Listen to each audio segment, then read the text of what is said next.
Life is fragile, a fleeting anomaly in the grand cosmic theater. When you truly zoom out, it can feel almost meaningless. Empires built over centuries turn to dust, legends whispered through generations fade into silence, and even our sun, the giver of life, will one day exhaust its fuel and die. The universe itself is destined to end in a cold, eternal darkness. How can a single life, or even our entire species, hold any significance against such a backdrop? I bought a new pair of shoes the other day. I walked outside in the rain and immediately stepped in a deep patch of mud. They were ruined, and for a moment I was consumed by a bitter, petty frustration. But then I took a step back, not literally, of course, and let the thought expand. In a universe governed by entropy and inevitable decay, why should my shoes be exempt? This trivial incident became a lens through which to view a much larger truth. Perhaps, on a cosmic scale, nothing truly matters. And that realization, paradoxically, is where true freedom begins. Here's why. The Earth has existed for roughly 4.5 billion years. To put that in perspective, if you were to compress the entire history of the universe into a single calendar year, our species, Homo sapiens, wouldn't appear until 11:52 p.m. on December 31st. All of recorded history, every war, every invention, every love story, would flash by in the last 14 seconds before midnight. We are an impossibly recent development.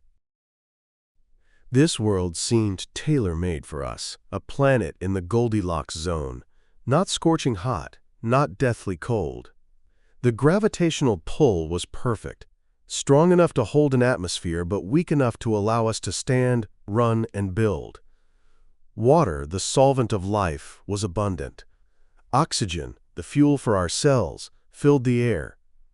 It's easy to see why our ancestors believed we were special, placed here for a divine reason. We worked together, building empires that spanned the globe, all while fighting one another for scraps of this terrestrial ball. Apes on a fragile sphere, duking it out for temporary dominance.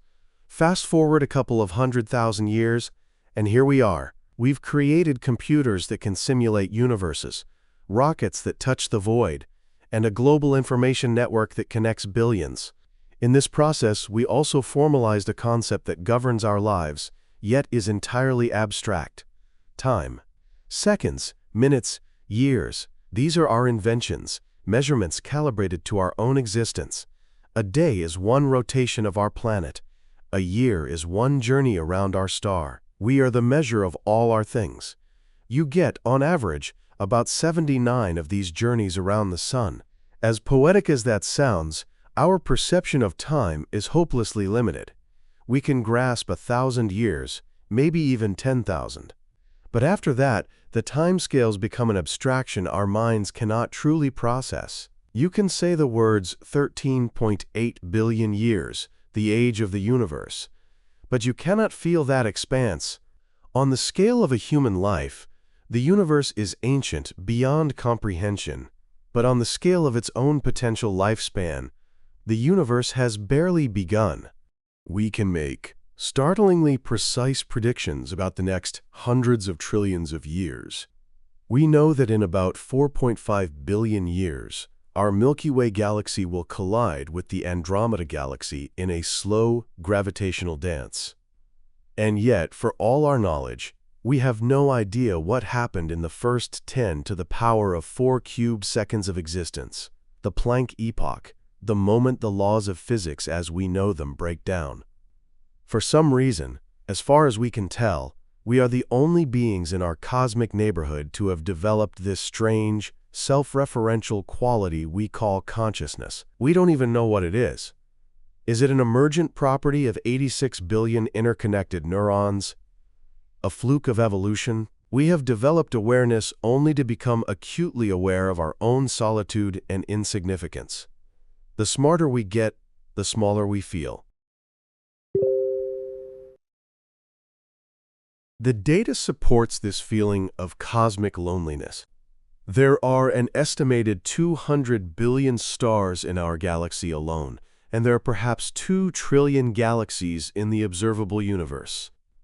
The number of potentially habitable planets is staggering. To date, we've confirmed over 5,000 exoplanets, many of them Earth-like in size and temperature. Yet, when we point our telescopes at them, we are met with silence. This is the Fermi paradox. If the universe is so vast and the probability of life seems high, where is everybody? Are we the first? Are we the last? Or is there a great filter, some inevitable barrier that prevents civilizations from becoming interstellar? The universe, it seems, was not made for us. You were likely born in a hospital, one of about 360,000 babies entering the world that day. For a brief time, you were the center of your parents' world. But you are not the center of everything. Some of those born on the same day will change the world. Most will not. Most will simply live and die, their stories known only to a few. And that is the statistical reality. The cosmos is actively working to erase us. Dark energy, a mysterious force that makes up roughly 68% of the universe, is causing space-time itself to expand at an accelerating rate. We can observe its effects, but we don't know what it is.